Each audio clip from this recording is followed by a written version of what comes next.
and Twitter. This afternoon, we welcome Marco Borges.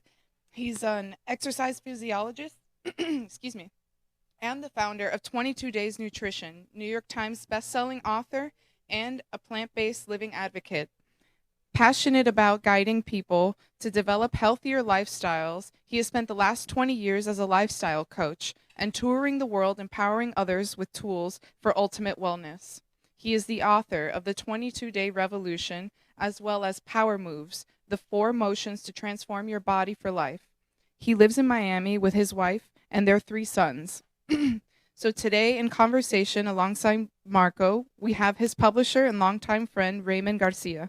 So please give them a warm Books and Books welcome.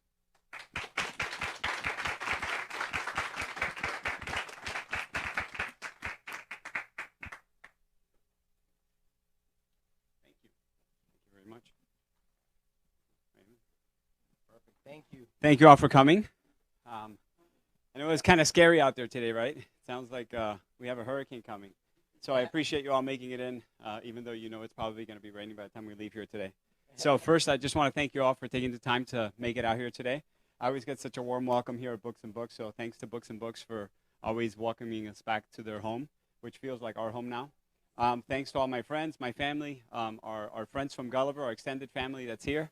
This is a conversation about optimum wellness that somehow took a very different course in the direction of more nutrition than anything else. It started where my career started in fitness, and it very quickly moved into what I call wellness, because I knew right away that our condition, our state of being, was more directly related to what we were eating, or rather what we were not eating, than the amount of exercise we were doing. And I knew that firsthand, so I wanted to tackle that.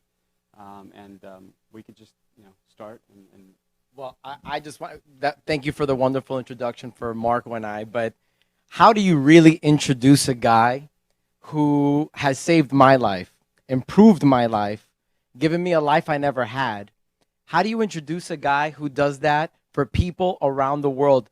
How do you introduce a guy whose sole mission is to be an advocate of happiness, of health, of wellness, and to do what he did for me with as many people and have that effect on as many people as possible for as long as he lives? You can introduce him as a New York Times bestselling author, which I'm very honored that he is.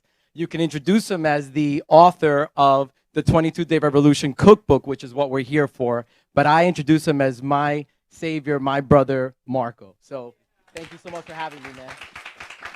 First of all, so thank you. And thank you to Books and Books and everyone who organized this amazing event. But I want to ask you, the 22-Day Revolution was very revolutionary. It wasn't meant, and you always intended when you set out with the book, to have a plant-based book for vegans. What you were thinking about is just the healthiest, I don't even want to call it a diet, the healthiest lifestyle that anybody can adopt. And how do you adopt it over a course of a period of time where it becomes a habit to live healthier? It obviously changed my life, and we'll get into the story. But when you get into what inspired the 22-Day Revolution Cookbook for you when you first had the idea and you thought that there was more to be told from the 22-Day Revolution? Thank you. Thanks for the kind introduction. I could say just as many kind things about you. I felt like we were never done, right? And I feel like it's a process that's ongoing, and I always like to say that it's more of a journey than a destination, because it's a state of balance, right? It's trying to make sure that you stay in a place where it's sustainable. And I think that the more tools we have, the more resources there are available, the more people are going to be willing to lean in the direction of a healthier lifestyle. And as we've had many conversations in the past, I think it's all about behavior modification. But most of the time we find ourselves being told that we should eat healthier.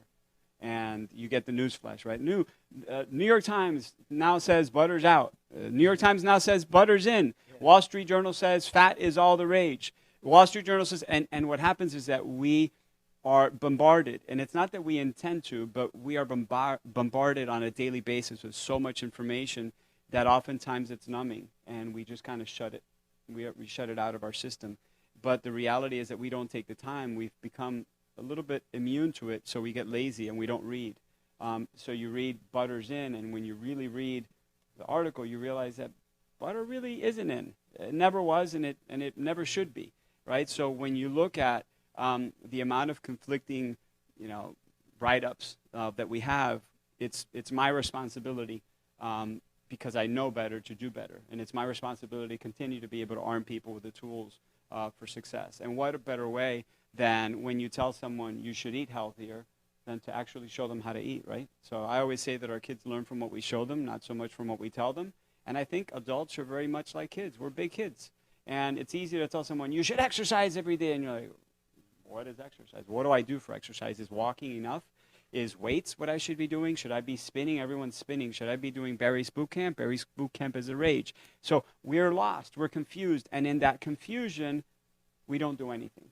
And I wanted to be able to continue on this journey with an extension of the 22-day revolution that would continue to arm people with tools for sustainable change. Because I think that the only way it's sustainable is if you create, and it was the basis of the 22-day revolution, it's the basis of the 22-day revolution cookbook, it's all based on habit.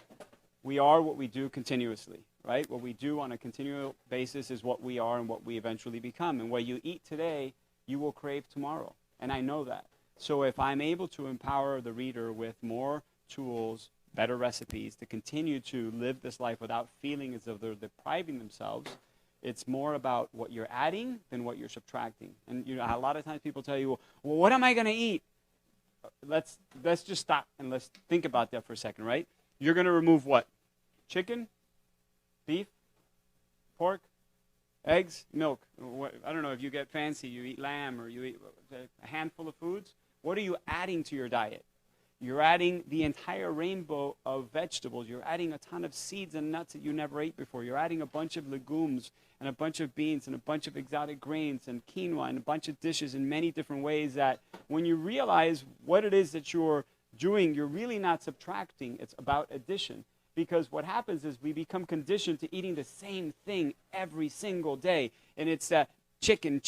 By the way, I'm not making this up. The numbers don't lie. I mean, we slaughter 1 million animals every, so many minutes. I mean, it's mind-blowing to know that we have the solution to all that ails us at the tip of our fork, and we don't do more to prevent it.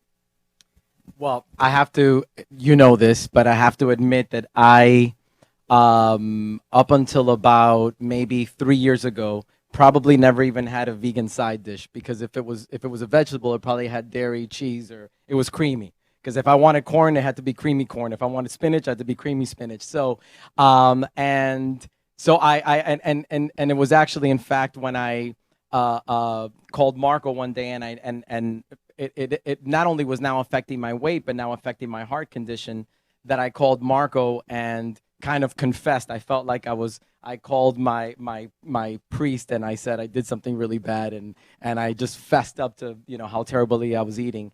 And, he said the magic words, just, talk. I know the program well, but he said, just try for 22 days.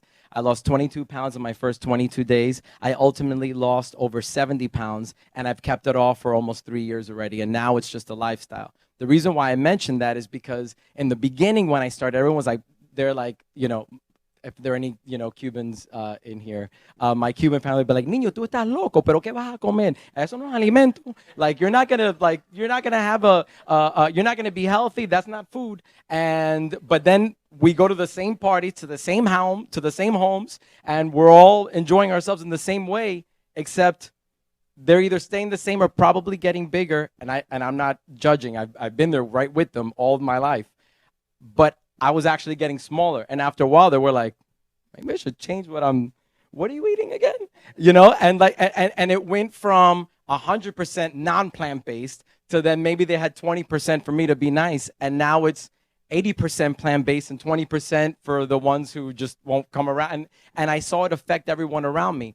What I'm getting at is that once people start seeing the change in other people, they ask, how did you do it? What do you eat? Right? Seeing this cookbook, Marco, what you did with your recipes, it's how you cook at home. Your beautiful wife, Marilyn, I know, inspired a lot of the recipes. And for anyone, who's married knows that the wife is a rock of a household. So in the same way as a rock of this book. So thank you, Marilyn.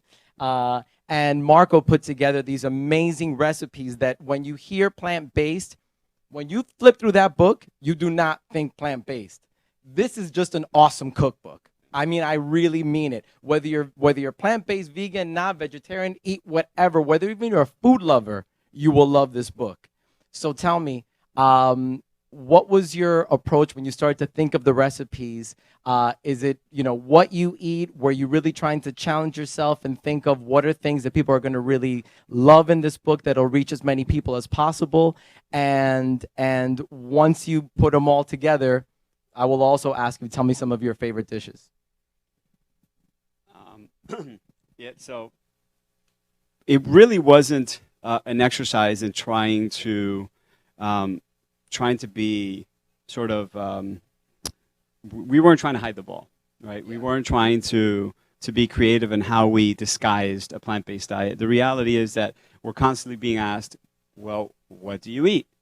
And in the first book, we added a bunch of recipes, and the response was overwhelmingly positive, and people kept coming back to us. Oh my God, those walnut tacos are insane. And my wife and I love to cook. I will admit, full disclosure, she's a much better cook than I am, as I'm sure it is in your home. And we're always having our own iron chefs at home, right? We have our cook-offs, and I'll create something, and I'll think I killed it, and I'm like, aha. And then she'll create something, and I'm like, white flag. So, I really wanted to be able to share that with the world. And we started to just compile a bunch of recipes for our favorite dishes. I will confess that most of the recipes I had in there were trumped by recipes that Marilyn created. So it was a really fun process. But more than anything, it was an exercise in being able to share what it is that we do that's effortless. Because when you start to bring these foods into your home, you realize that the more you put these foods around you, the more creative you want to become, and the more you want to involve your family in the process. And I think that in order for it to be sustainable, everybody has to come along with you, right? There's a saying that one man can go at it alone, but if you want to go a really long way, the village has to come with you. And the reality is that if you want this to be something that is a part of your life, it's much easier when your loved ones are willing to take the journey with you. So the reality is that we wanted to share what we do on a daily basis at home. So while they might seem really exotic, the truth is, the recipes are super simple. They're really easy to make. You don't have to be a chef. You don't have to have any culinary experience. Neither one of us are chefs, by the way. You just have to be willing to try, be willing to have an open mind to it. And like I said earlier, the reality is that we have the solution to everything that ails us. We know now more than ever. By the way, there is no, and some people are probably sitting here thinking, well, you're on the fence. Do I go plant-based? Do I go paleo? Do I go modified Atkins? What do I do? Right? The reality is there is not one single diet, eating style in the world that has more clinical research to prove efficacy than a plant-based diet in the world. Hands down, I can trump every single one of them, and we'll happily take questions afterwards. So the evidence is there. The science is there to back it. And by the way, more than anything else, medicine is the science of observation, right? Something hurts you, and you go to the doctor and you tell them, this hurts me, and they'll try to make it better. Doctors have taken a vow to do no harm, right? That's what doctors are supposed to do. But we've gotten to a point where we have to hold ourselves more accountable for our actions and not delegate our health to others. Because the reality is that today, more than ever, what we're doing is we're practicing, something called ameliorate. So you take something really bad and you make it a little bit less bad. We're not really treating diseases. And if medicine is the science of observation, who better to observe you than you, right? So if your elbow hurts and it's hurting for a week, what do you typically do? You go to the doctor and tell them my elbow hurts, and they say, oh, no problem, take this. They're not going to say, what did you do? What are you eating that may be causing inflammation? Are you exercising? Are you sleeping right? Do you have the right pillow? None of that happens. There's no time for it. So the reality is that they're not trying to do us harm. They're trying to help us. But what happens is that we're going to them for issues that we shouldn't be going to them for. Meaning that we're causing all of this sickness, we're causing all of this illness, and then we're upset when they take 24 seconds to diagnose us and give us a prescription. So the reality is the responsibility is within us so that they can focus their time, their energy, their effort, the resources, the science that's available today to cure diseases that we really don't have a cure for.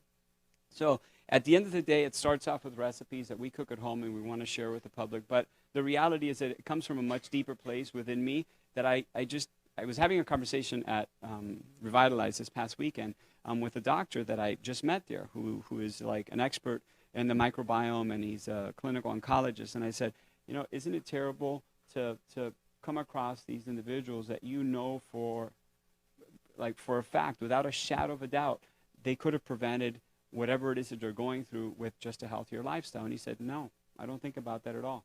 It's not my position to think that. I just take care of whatever. And the reality is, I guess you have to have that sort of mindset to be able to work on what you need to work on. And, there's a reason why the windshield in a car is really big and the rearview mirror is really small, because you should be looking ahead more often than you're looking back.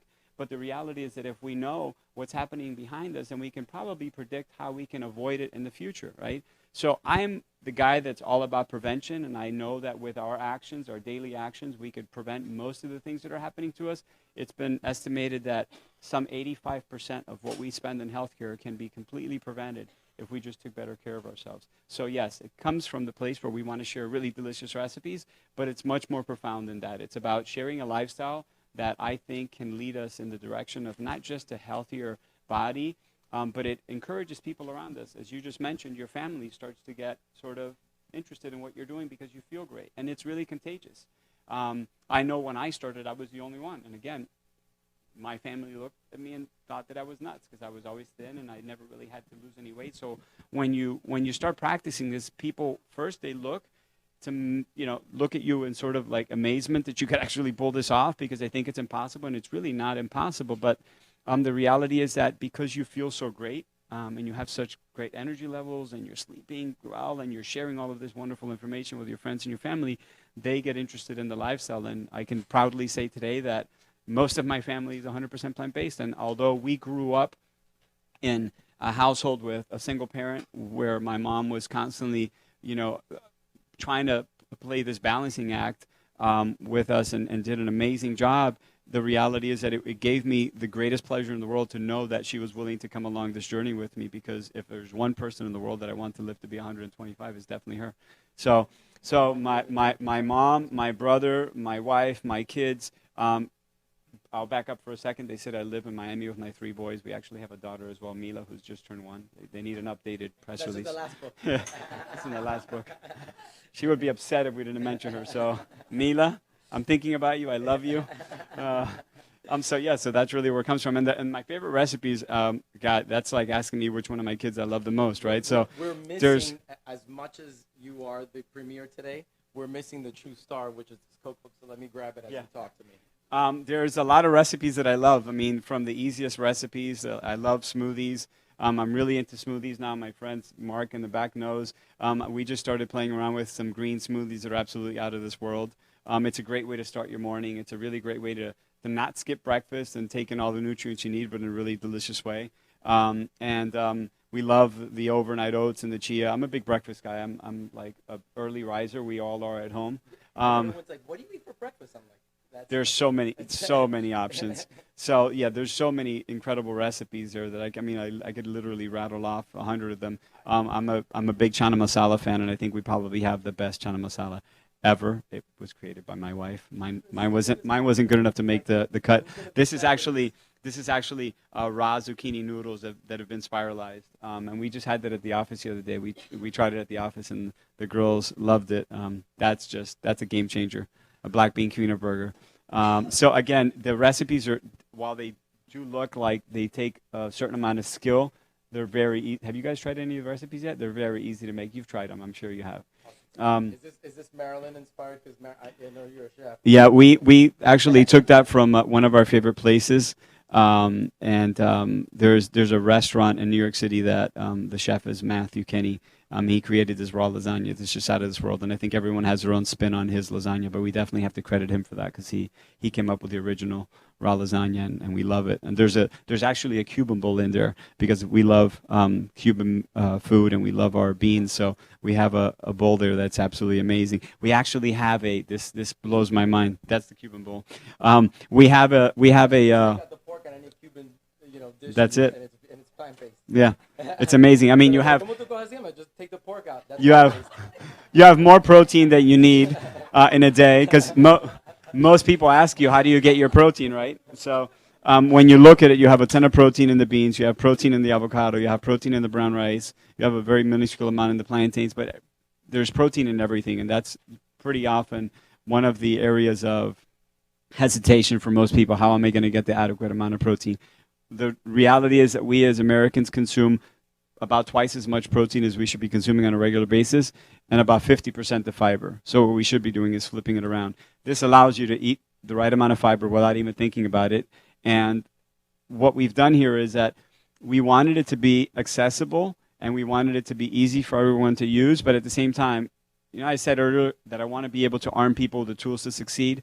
What we did was we created 4 different plans, because your next question is, right, so can I eat cookies all day long? Because you have cookies in there. Or can I have the ice cream with plátanos a la mode every day? Well, it depends on where you are. So we created 4 different plans. One plan is a fast track, so if you have to lose more than 50 pounds, that's the plan for you. And it tells you, we coded the pages in green and in yellow, in orange, I'm sorry. So the green is they're light meals, and then the orange is indulgent. And what we've done is we've created these 4 plans. So fast track if you have to lose more than 50 pounds, light and bright if you're 20 pounds or so away from your goal, nirvana if you're exactly where you want to be but you just want to lean more towards a plant-based diet, and then we have athlete's advantage. So if you're an athlete that's competing either professionally or just on a weekend basis, we have this incredible way for you to adopt a plant-based diet, because most athletes now know that have learned that it's the secret weapon for a lot of really high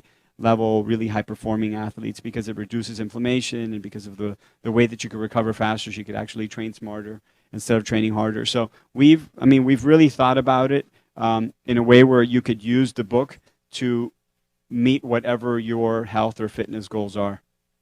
I just have to say that most of the time when there's the cookbook version of an original diet that was really successful, like the 22-day revolution, it's essentially, which is great, just an extension of the recipes, just a broader range of recipes.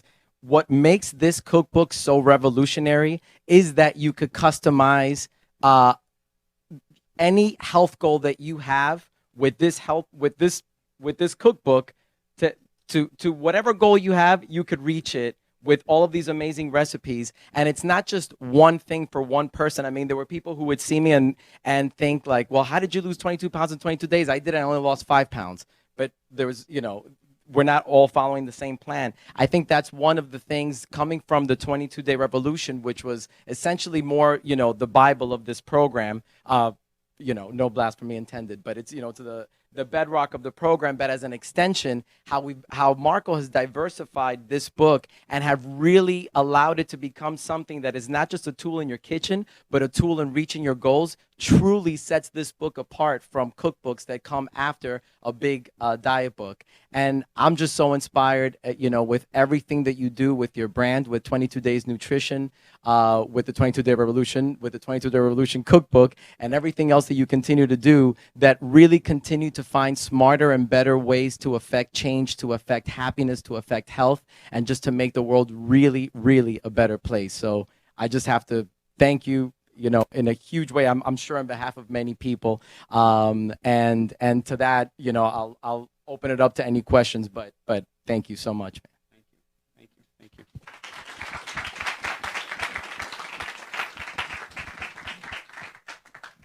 Well, like I said, I'll take questions in a second, but like I said, I came from a world of fitness, and I realized that we've created really amazing habits around exercise, right? So we use exercise as a form of socialization. So we have like this very ingrained way to go to the gym every Monday, Wednesday, and Friday. We meet with our friends and we do what we do. But when you eat, it's very different because it's not as social, right? You eat breakfast pretty much by yourself all the time, and then you have lunch at work or what have you.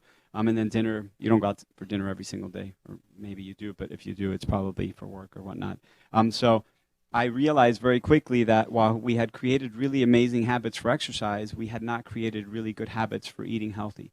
And I wanted to change that. And I knew that the only way that we can make it sustainable was to create habits around it. So again, it was, I wish I could say that it was all a master plan, but the reality is I just used common sense and simple logic to create the different plans. So it's been a fun process. You listen to people, so you're like that robot that starts to get smarter as they operate, and I think that's what really sets you apart. You as you listen, you're not only self-correcting how your approach, but you're self-correcting people's problems.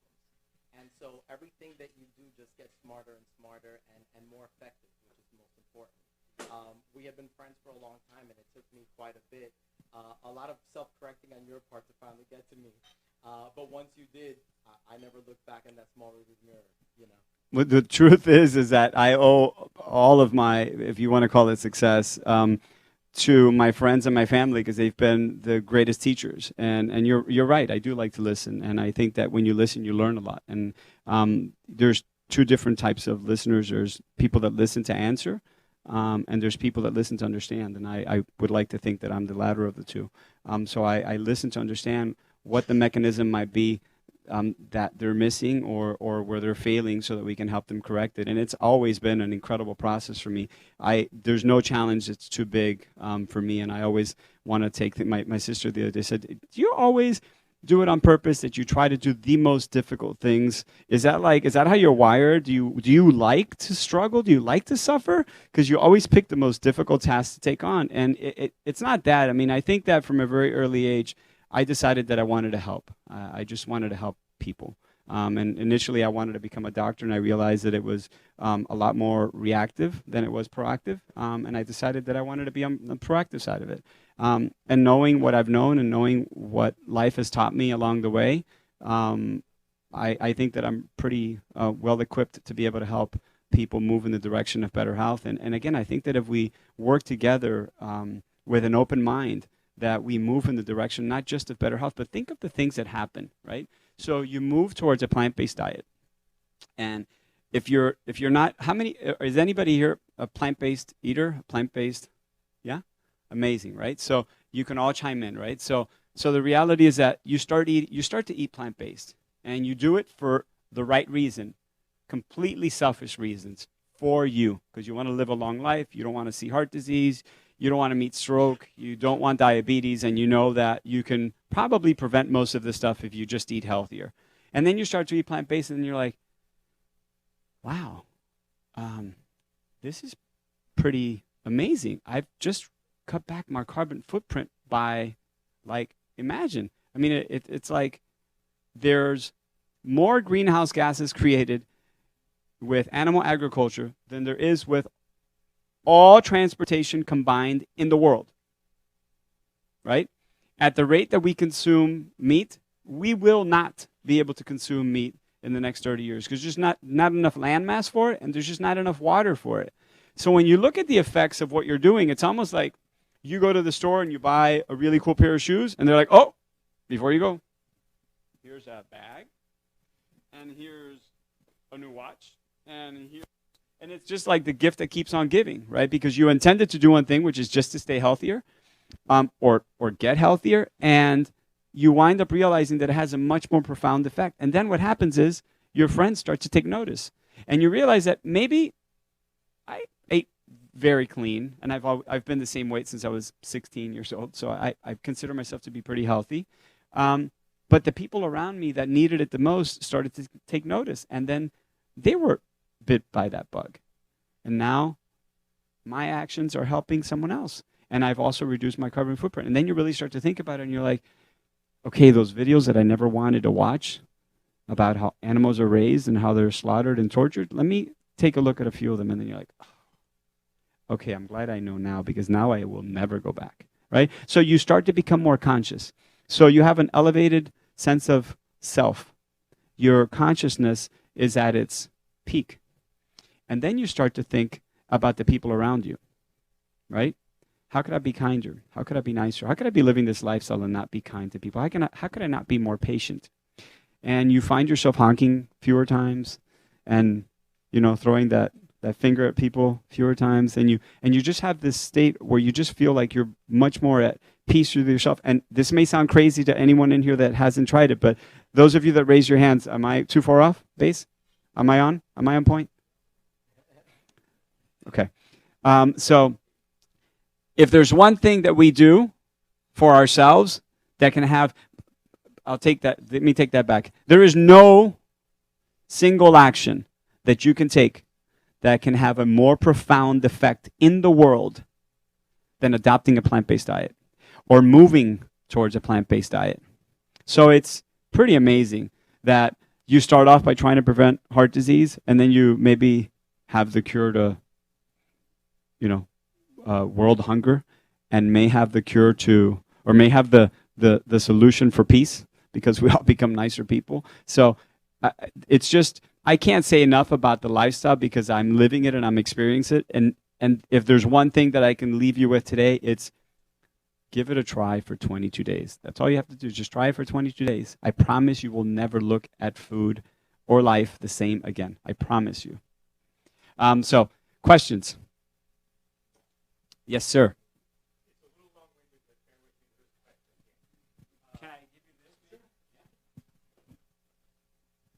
Okay. So back in March of this year, I had to fly up to New Jersey to see my dad in the ICU. And he was there because he's a diabetic, and he had gotten West Nile virus in Mexico. Turns out that West Nile is really bad for diabetics. It makes your blood sugar go through the roof. So next thing I know, I'm getting a call. I'm going up there. And you never want to be in the intensive care unit for anyone that you love. Thankfully, he came out. He was okay. And, he was so scared that he was willing to do pretty much anything at that point.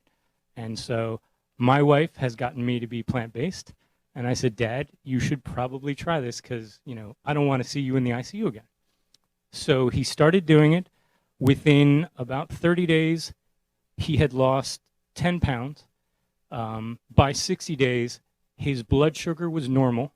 He was getting off of his diabetes medicine, and his cholesterol was down. I mean, he saw a friend of mine who he hasn't seen for 10 years. And my friend said, he looks so much better than the last time I saw him. And that was when he was 10 years younger.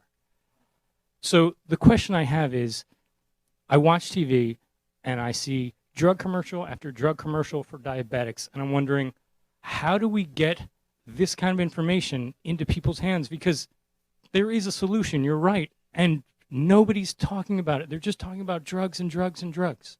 Right? How do we fix it? That's my question. Thank you. That's a great question, and thanks for sharing the story. I'm happy to hear that he's better. It's something that I toss in bed at night thinking about every day. And my wife will tell you that I'm the guy. I get great sleep, but I don't sleep a lot because my mind keeps me up at night. And I want to think that there's a lot of good in the world, and that most people are good. I'm the eternal optimist, right? So, drug is a very, very big business. It's a really, really big business, feeding a lot of people, fueling a lot of private planes, and I can tell you that the solution is really, really simple. However, we always look for external sources for solutions, right? We vote on a daily basis with our pockets. So if you think for 1 second that the solution is going to come from somewhere other than you, then you're going to be waiting a long time. What I encourage everyone to do is to share the information with your friends, share it with your family. And whenever you go somewhere, as I do, I ask, do you have plant-based options? Is this organic? Because guess what? If you continue to buy conventional produce, you will always have conventional produce. If you continue to buy drugs for diabetes, you will always have drugs for diabetes. So we have to find ways to, as you did, encourage your dad and never give up. Never give. Raymond and I were friends for how many years before you decided? 8, 9, 10 years? 10 years, let's say. Ask him if and I'm not, excuse my French, I'm not a pain in the ass, but I'm like a Chinese torture. I'm like a drop of water in the center of your head every single second. That you're just like, one of those, right? I'm that guy. And while I won't be aggressive and I don't scream and I don't get upset, I'm always the voice of reason. And for years, and I'll use him as an example because it'll bring it back to this, right? For years, I would say, man, you got to take care of yourself. And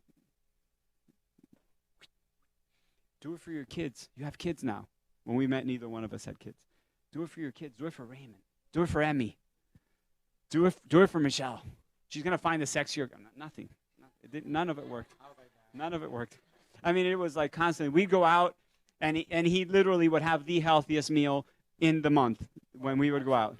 And then he'd see me, and you never say, you got to lose weight, but you would acknowledge if you've seen me get a little bigger and say, you got to take care of yourself, and say something. And then my answer would always be like, oh, you should have seen me 2 weeks ago. Oh, dude, this is nothing.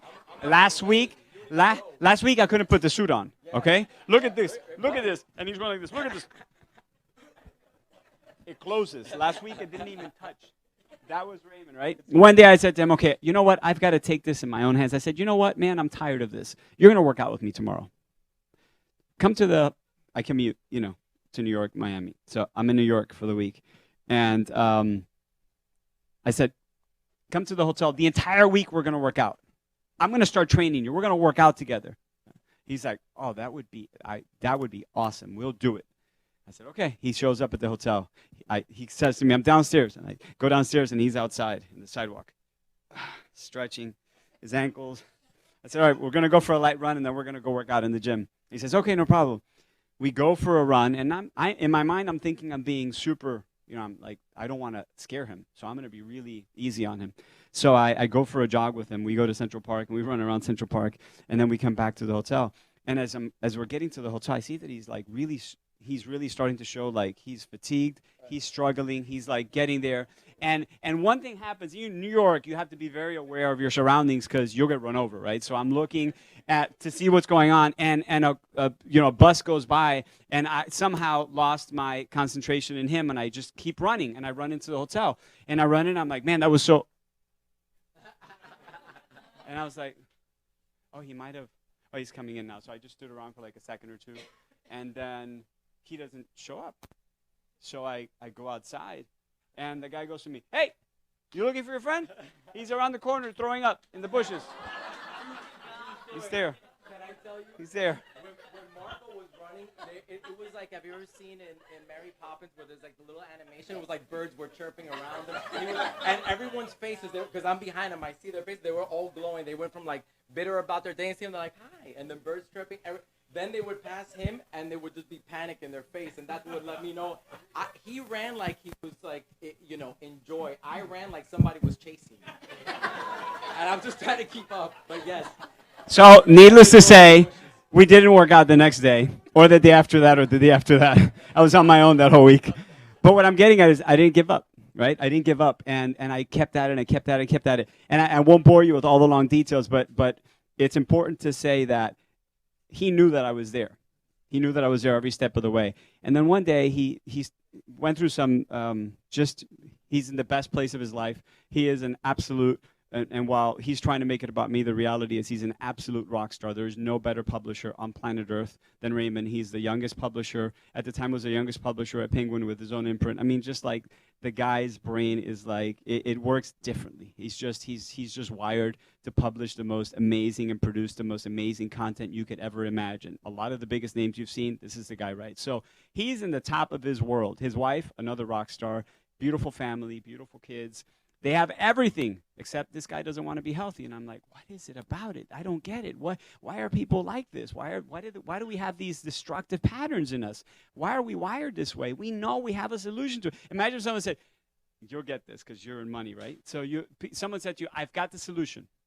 I can make you wealthy beyond your wildest dreams in 1 month. Just follow my advice. Who would say no to that? Is there a single person here that would say no to that? It was legal, it was ethical, it was moral. Here, not a single person. But we know we have the control. We have the power to control our health, and yet we do nothing about it. So, to your point, we'll do anything we can to be okay once we're sick, but we don't do everything we can to stay healthy, right? So he one day wakes up with palpitations, goes to the cardiologist, and the cardiologist says, "Oh man, you're in trouble. You need, blood pressure medication. You need cholesterol medication." So he walks out with basically a laundry bag of stuff that he's going to have to be taken for the rest of his life. And not once was there a conversation around nutrition. Not once was there a conversation around exercise or lifestyle or stress management or any of the pillars of health. And that really hurt me. It really affected me. And I take it personal because I know that there's more that we could be doing. And it's not so much because he's my friend and he's my brother. It's because that's how they're treating every single other person that's walking in there, right? So it was more about how do we get him well. And then at that point in time, he was like, "I'm ready." And that's when it really it happened. And basically he took the tools and he used them. So your long-winded story question that you thought mine was way longer. I tend to do that, by the way. We have to continue to stay positive, to stay optimistic, and to never get tired of sharing the message with others. Your wife shared it with you. You paid it forward to your dad, and hopefully your dad's friends are now taking notice, and they're probably going to be curious about what a plant-based lifestyle can do for them. But like I said, it starts off with vote with your pocket, right? You do it on a daily basis. Make sure that when you vote, your vote counts. So choose the right foods, choose plant-based nutrition, support local farmers. Think about the things that you put into your body, and your actions, as insignificant as they may seem at times, have an incredible impact on the way others live. That was just question number one. Yeah. Question number two. I have something to say. Okay. A month ago, I went to the Matthew Kinney restaurant here in Miami. So for me, it was like an epiphany. I never thought that just plant food was so tasteful. So I wish I could learn how to prepare those meals. No. At that time, I will buy that because I have that one. Yeah, no. So they have a culinary school over there, but I said it will take a lot of time. I was browsing at the internet when I found the book, the first one. So I said, I will try. It was 2 weeks ago. I have lost 6 pounds.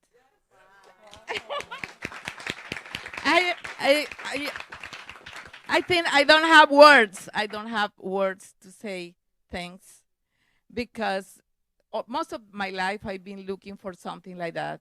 But I think this is the first time that I found the really thing that it works for me. So I have to say that. So I started preparing the dishes, and I found them that they are delicious. My goodnesses. So I didn't know about the second book, so now I am more than thrilled to try that book, of course. But the main point is that I am trying to get my husband in this track. And little by little, I am doing that. I don't think I am going back to the point that I was, but I have to say that most of the time I thought I was eating healthy, But now I think I found it. So this is an epiphany for me. I have 2 questions. Most of the books say, well, you have to eat 60% protein, 20% carbohydrates, or 20% fats, or something like that. They have different ratios, right? I want to know what is more or less the percentage of these 3 main foods in our diet, in your plants. This is one question. The other one is, can we interchange the diet, the dishes? For example, if I am in the second week, so I am going to start the third, but I found that some dishes I like more than other ones, so can I interchange the yesterday's lunch for this one, and I am not going to lose anything? So those are my questions, and thank you so much. Thank you. Thanks for sharing. I can see the joy in your eyes. Oh, yes. And people say, you are flying. You are? I was about to say the same thing, but I'm laying it on too thick. That inspires me to change even my look because I get blonde 2 weeks ago.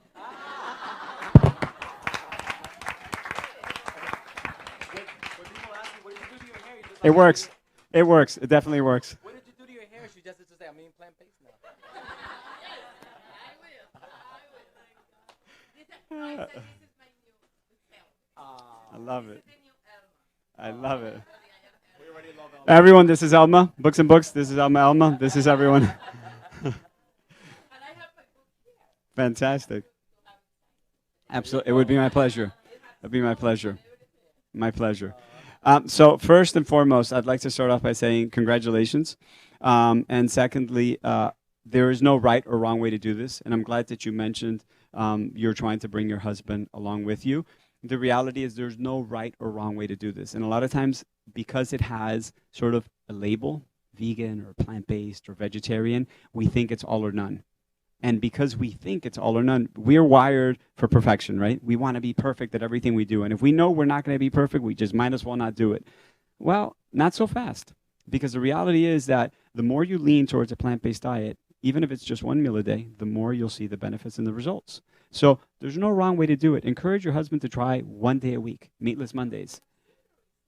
I'm sure he has. That'll take care of itself. So as you continue along your journey, I promise that more than likely he's going to join you, and you're going to see him enjoy the benefits as well. Answering your first question, the percentages of how we eat food. I typically stay away from calories and percentages for the simple reason that it should be very easy. And when we start counting calories and we start looking at percentages of meals, it becomes very complicated and super complex, and people give up. The reality is that the most up-to-date research has shown that the greatest effectiveness comes from you can actually not just arrest, but reverse heart disease with a diet that is 80% carbohydrates. And when I say 80% carbohydrates, I don't mean crackers and cookies and chips. I mean greens, grains, legumes, vegetables, fruit. You understand? The healthy kind. I hear a lot of guys throw around, you have to eat no carbohydrate diet. I'm like, that's absurd. Any doctor that tells you to eat a no carbohydrate diet, run, because vegetables are carbohydrates. So if anyone ever says no carbs, run in the opposite direction as quickly as humanly possible, like Raymond in the park. So the most up-to-date research says that it should be 80% carbs, 10% protein, 10% fat. What does that mean? Eat mostly greens, right? And eat your grains and eat your beans as a side item, right? But the bulk of your dish should be green. And I know most of us don't eat as many greens as we should be eating. And in regards to your second question, use creativity, right? So if you know that you're enjoying some dishes more than others, feel free to interchange them. And with the cookbook, you'll see that we have them really easily sort of set into different sections. But with the Revolution, since you're following the plan that is specific for 22 days, so if you're going to pick a lunch, pick a lunch from another day, right? So I would encourage you, if you want to see the greatest results in the shortest amount of time, try to stick within the same class or the same meal of the day. And a lot of times I have people ask me, well, should I be eating more frequently than I eat now? Because I've heard that if you eat every 3 hours or 30 minutes, you're going to be thinner. And the reality is it couldn't be further from the truth. As a matter of fact, we're learning now more than ever the effects of fasting, the effects of intermittent fasting, the effects of calorie restriction for optimal nutrition. And we're learning now, I don't know if anyone here knows or has heard the term telomeres, what basically is in our DNA that tells, is a very directly linked to our longevity. Our telomere length actually increases when we eat fewer calories and when we fast. So there's a lot of really beneficial results from fasting. And fasting can be something as simple as you stop eating at 6 o'clock in the afternoon and you don't eat till 6 o'clock in the morning the next day. You have a 12-hour fast there. Or you could fast one day and eat the next day. And there's a lot of really amazing benefits to that. So I would encourage you to continue along your way and to practice creativity every step of the way. And if it's 7 p.m., just wake up later. Yes. I don't have a question. I have, I guess, a shout out to you and to echo something that Elma said also. So my wife and I had been vegetarians for maybe 10 years or so, and then our daughter, we raised her kind of vegetarian for the past maybe 6, 7 years of her life, and then 2 years ago she decided to become vegan on her own. So she tried to convince us to take the plunge, and we just, we liked our cheese too much. We thought, we can't give up our cheese, etc. So finally in January we met. Well, we met the book. We didn't meet you, but I met the book, and then somehow we did the diet, and then I lost 14 pounds in those 22 days. My wife lost, how many? Maybe 10 pounds. But more importantly, we looked at it as a diet at the beginning, and then it became really a lifestyle. So now we've been fully vegan for almost 10 months. I've lost 25 pounds since then. I'm going to be turning 55 in December. Thank you. It's not about me. It's about the fact that if anybody's on the fence about does this work or not, it really does work. The day after I finished the diet, the first 22 days in January, I ran the Miami Half Marathon. I had done it before, but this is the first time I really felt good running it. And this morning I ran 7 miles. Tomorrow I'm going to do my 50 laps in the pool. My daughter runs cross country. We all wake up early every day, and we have full schedules. We're 100% plant-based. The book actually works. The diet works. It's really easy. The one thing I like about it is you do not have to look at the whole calorie. It's the carbohydrates, the protein, the fat. If you're eating whole foods, plants, and fruits, and vegetables, and grains, you're fine. You don't have to count anything. Just eat amazing, delicious food. So what it did for us is it increased what we actually eat. There's so many different options now what we can eat.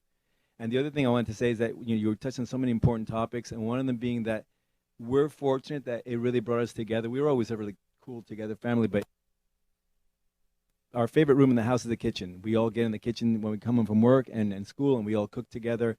And we're blessed that we're all vegan and plant-based, and that we've taken it to that level.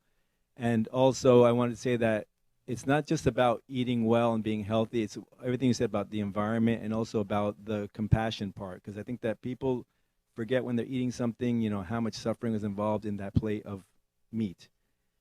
Yeah, because they're detached from it, right? They're detached because it's such a distance from the animal in the factory farm, and then it coming to your plate in a fancy restaurant. So I think that eating well, eating like this, a plant-based diet is so good on so many different levels that it's a win-win situation. You can't really go wrong with this. And we're evidence here. We're three, my wife and I were in our mid-50s. We have a 13-year-old daughter, and we're all very healthy. We go to the doctor. My doctor looks very unhealthy, and I mean, I'm not going to mention names. He's wonderful, but the thing is that, my blood work comes back perfectly, and then my wife, all of us have perfect, blood work. And we have people that tell us, well, where are you getting your protein from? And my daughter is a 13-year-old teenager developing, and she's doing cross-country, but her blood work is perfect. Nothing is wrong with us. Actually, everything is right with us because we became vegans, and also, but we became vegans because the 22-Day Revolution cookbook and the book actually, it's legit. It's on the level. It really works. So please. Thank you. So, you said something cheese, and it makes me think about our conversation, right? So I think that the more that we create awareness, the more that we create demand for products. And if you create a demand for something, you'd be surprised what happens, right? So 5 years ago, the vegan cheeses or the plant-based cheeses tasted like rubber that came off the bottom of somebody's shoe. Today, I will challenge anyone to a taste test.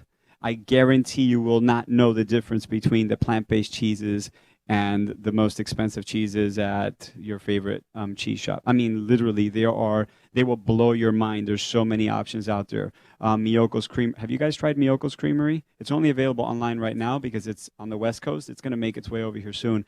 But Miyoko's Creamery will blow your mind. I mean, like baby, please say something. For those of you that know my wife, she does not know how to lie. So if it was bad, she'd be like, and they have an incredible selection of cheeses from vegan mozzarella to, they have butter. The butter I hadn't had butter since I was a kid. I can't remember the last time I had butter. I really don't. It must have been 30 years ago that I had butter. And the reality is that they sent me, Miyoko sent us a stick of butter, and I'm like, I don't really eat butter, but all right, I'll try it. And literally, I literally just touched my tongue to it, and it was like I was in a time machine going back to my abuela's house, drinking café con leche and tostada cubana with butter. I mean, it's crazy. I mean, insane. So there's so many options because of our demand. And imagine now if everyone was asking for it. We'd have better foods. They'd be farmed locally. They'd all be organic. We wouldn't be using all the pesticides, but we've got to speak up, and we speak up with our pockets. So, by the way, there's another cheese company that is available here. It's called Kite Hill. That is amazing, and they have the most insane yogurt ever. So, next question. Yes, sir. What's up, buddy?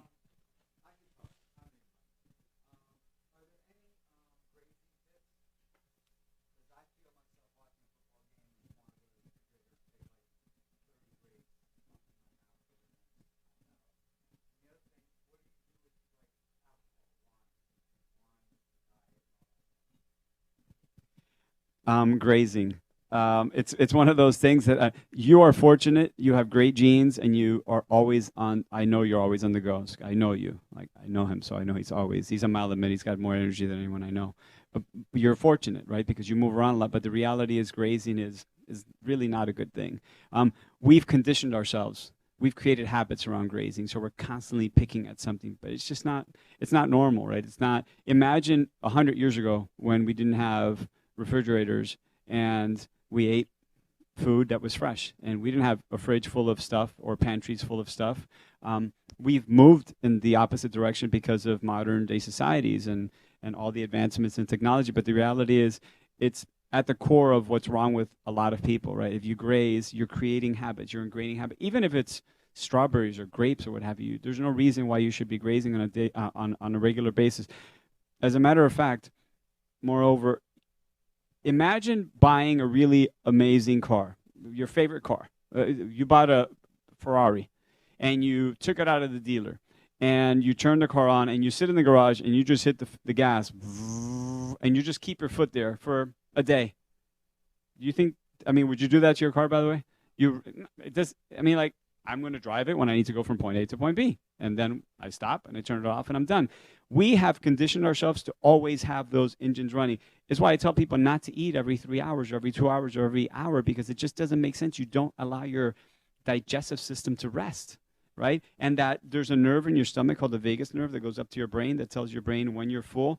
You, like, literally, you're cutting that in half, and you're saying, no need to tell me when I'm full. I'm going to figure that out on my own. Hence why we don't know how to listen to our hunger cues anymore. We've lost the ability to do that.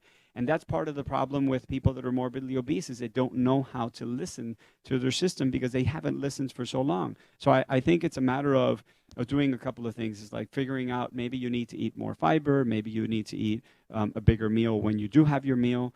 But at the end of the day, I mean, it's okay if you're sitting down and watching a game and you have a few, grapes, but the reality is grazing in general is really not going to lead anyone in any positive direction. And with regards to wines, I myself am not a drinker, but it's perfectly fine to obviously consume alcohol in moderation and obviously responsibly on a regular basis. And again, 2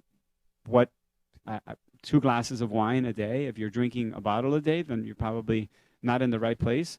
But a couple of glasses a day are obviously not going to harm you. As a matter of fact, if you're drinking red wine, there's resveratrol in the red wine that actually has been shown to lengthen the telomere length as well. So have a red glass of wine on me today.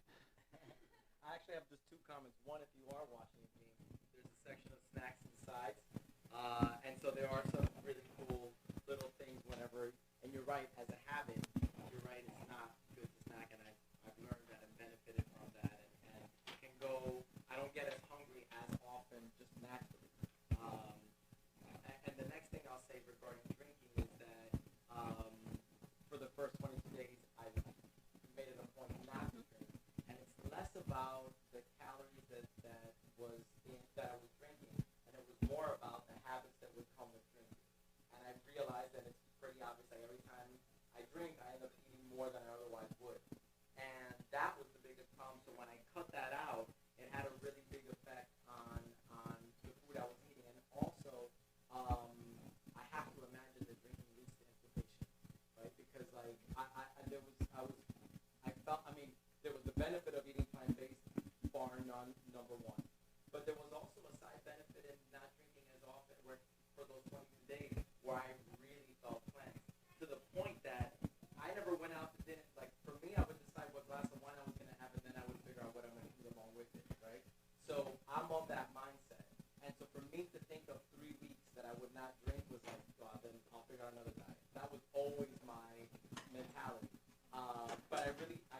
tried it, and the first week I was like hating life at a party and saying hi to everybody, and then everybody looked way too drunk to me, but I still love them, and I wish I was there with them, and then I, go back and like, why go out? And then the next week it was normal. By the third week I was so fine with it that it was other people who had a problem, like, come on, why aren't you drinking? And I try not to get any attention to myself, and I actually did for several months. I actually didn't drink, which for someone like me was foreign, and it had a really big effect. So I think if you're really serious, what I'm getting at, given my experience, just those 22 days, if you committed at the beginning that I'm not telling you to peace, and socially mostly, and the second week it won't, but the third week you will, and you'll be surprised what you find after 22 days. But you absolutely can drink. That's my personal experience. Yes.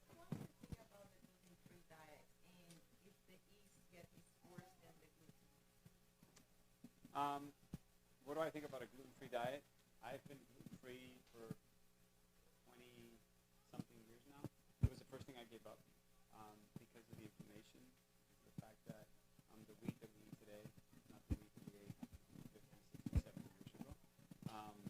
And I think that it's quite inflammatory. And I saw a lot of benefit from removing it from my diet. That's why all the recipes in the book are soy-free and gluten-free, because I think they're two common allergens that most people don't. They have no clue as to why they feel a certain way all the time, and we blame it on IBS, or we blame it on leaky gut, or we blame it on something that is typically coming or brought on by your diet. So I encourage people to move away from gluten and from wheat as part of this program and as part of any healthy diet. With regards to the yeast, there's mixed, reviews on it, obviously in moderation. I'm not a big yeast guy. We don't really eat a lot of bread, but for the most part, you should be okay with it if it doesn't bother you. But like I said earlier on, if medicine is a science of observation, you have to observe you, and you have to realize how you feel, how foods make you feel. And sometimes it's tough because you have to try something over an extended period of time. But if you find that it doesn't do you any harm and that you feel okay with it and that your digestion is okay, then it's probably okay for you. Don't confuse the fact that you feel exactly like you've always felt with feeling good, right? Because a lot of times we don't realize a lot of people suffer from digestive issues. Hence why so many people are misdiagnosed with IBS, and a lot of it has to do with what they're eating, what they're putting into the body, and they just think that they're like everyone else. Particularly women suffer from a lot of digestive issues. So I would say give it a try and see how it feels for you. See how it feels for you, and if it feels like it's working, then I would say stick to it. Any other questions?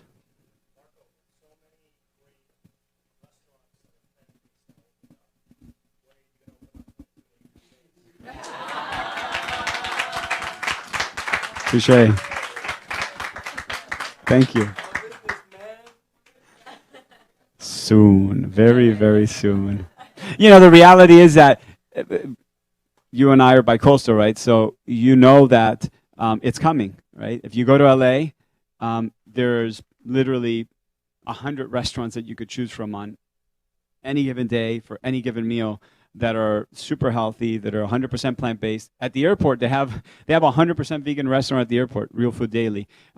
It's absolutely amazing, but it just goes to show you that if people demand it, we will create it. So it's only a matter of time before they start making their way over here. And what I would encourage you to do is, if any of this has piqued your interest, if any of this has sort of awoken a curiosity in you, don't be lazy about it. Don't delegate it to other people. Don't go to Whole Foods and buy everything that says vegan, because 90% of the time it will not be good for you, right? So be very careful with vegan and plant-based, because there are vegan hot dogs and there are vegan pizzas and there are vegan cookies and crackers and chips and dips and whips. I mean, you get it. You get what I'm getting at, right? So just eat more food from the earth, the way that it's grown. It's that simple. Yes, you could have a chip every once in a while, but the food that you're consuming on a regular basis should be unadulterated. It should be unprocessed. Make 80% of your purchases in the produce section, and you'll be perfectly fine. And then your beans and your grains, and yeah, you can buy a couple of snacks, but your cart should not be mostly snacks and then a head of broccoli, and you're like, oh, I'm going plant-based. Because that's not really plant-based. right? Michael Pollan has a great saying, eat mostly plants, right? And the reality is that you should be eating mostly plants. Thank you. Thank you all for coming. Thanks for taking the time to get out here today. Thank you. And thanking you too. I also want to say that thank you all for your reception. Because without your reception and without your willingness, Marco's mission would have no purpose. So I thank you for your reception, your willingness, and for all joining and coming. And I thank you for your mission and how many lives it's changed, including my own. So thank you all very much. And Marco will be signing your book.